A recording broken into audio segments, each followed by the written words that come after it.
నారా లోకేష్ అనే నేను శాసనము ద్వారా నిర్మితమైన భారత రాజ్యాంగం పట్ల నిజమైన విశ్వాసం విధేయత చూపుతానని, భారతదేశ సార్వభౌమ అధికారాన్ని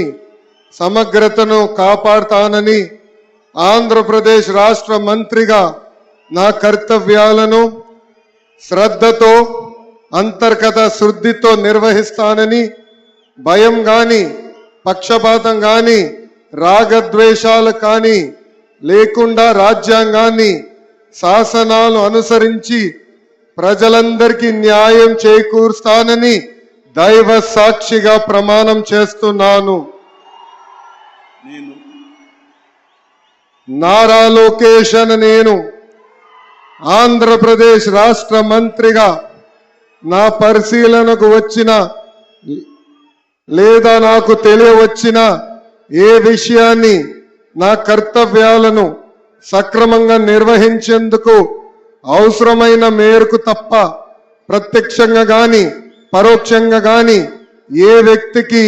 లేదా వ్యక్తులకు తెలియజేయనని లేదా వెల్లడించనని దైవ సాక్షిగా ప్రమాణం చేస్తున్నాను.